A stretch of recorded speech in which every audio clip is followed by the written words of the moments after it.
Hi, I'm Daniel. I'm a sleep physician, and if you have insomnia, this channel is for you. Listen, I'm very excited today because today is the first journal club that we're gonna do.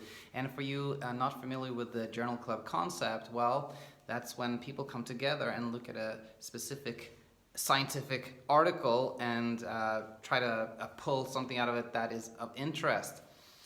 And I hope to do many more of these, in addition to, of course, sharing, generally, hopefully, helpful tips about insomnia and getting into reviewing gadgets and reviewing books, etc. Now, for the first journal club, an article that I personally think is very important, or the content rather is very important. Not so much here that is, specific advice to you as an insomniac, but nonetheless, very, very important for people in general, but particularly if you have difficulty sleeping.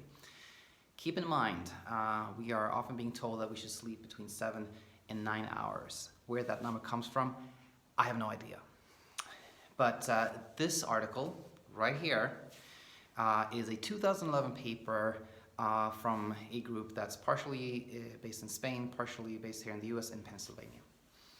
Now, as you will see if you look into this paper, they sampled a bunch of people and they found rather 724 that they included in the study that reported being healthy, normal sleepers, and 140 some people that had insomnia. And for purpose of this journal club, I just want to focus on the controls, the people that reported having no problem sleeping. By the way, the proportion there, that's around 20% of a random sample had insomnia, is very consistent actually in various countries. I looked at Japan, China, European countries here in the US. Typically, if you take a random sample of people, random sample of adults, some 20% of insomnia, which is staggering, really, thinking about how many people have insomnia and how many people don't have access to good remedies such as cognitive behavioral therapy. But I'm going out on a tangent here. Back to the article.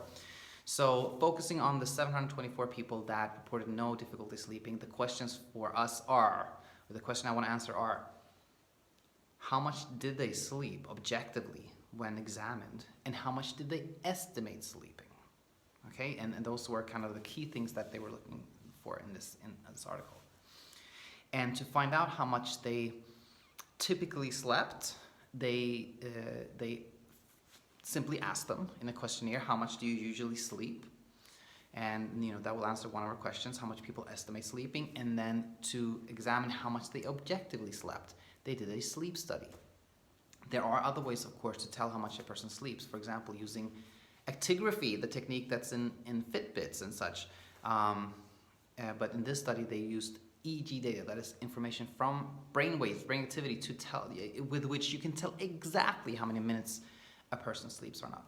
So what did they find? Look here. Among those 724 people that reported sleeping well, they, for research purposes, they broke them up in those who slept less than 6 hours and those who slept more than 6 hours. Now, as you can see here, healthy sleepers, people with no difficulty sleeping, actually slept, and this is the objective part, they actually slept between 4.8 hours and 6.6 hours. So again, between 5 and 6.5 hours was how much they objectively slept. People with no problem sleeping. How much did they estimate sleeping?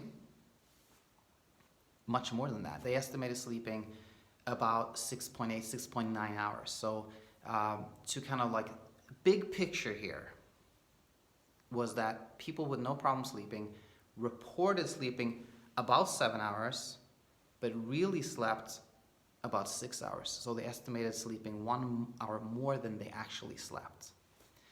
And this is very consistent. There are large population-based studies that have shown this. There are smaller studies that have used actigraphy to show the same thing.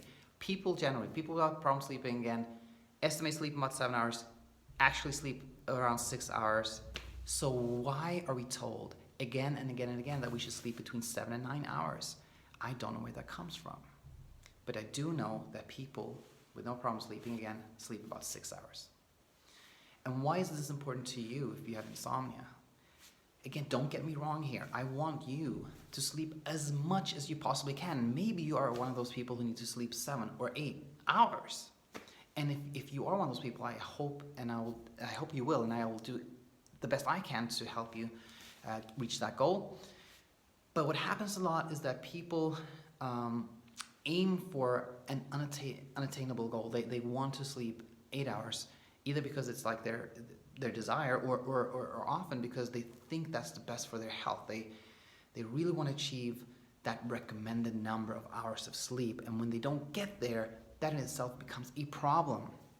They only sleep 6 hours. They know, or they think they know, they shouldn't sleep 8 hours, and they feel that they're doing damage to their own health.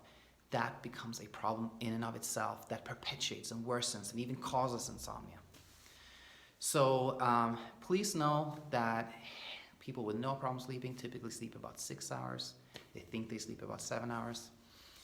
And I hope this knowledge will reassure you that although you're told that you sleep a certain number of hours, most people don't even come close to that. This concludes our first ever journal club, and there will be many, many more. And by the way, if you have a certain topic that you want me to look into, please let me know what that topic is, and I'll be more than happy to do a journal club on that topic. I have plenty of ideas, but if it comes from somebody that struggles with insomnia, I think it becomes even more meaningful. You probably know, well, if there's something you want to know, there are probably hundreds, thousands of people that want to know the same thing. All for today. I hope to see you back here very soon, and until then, take it easy.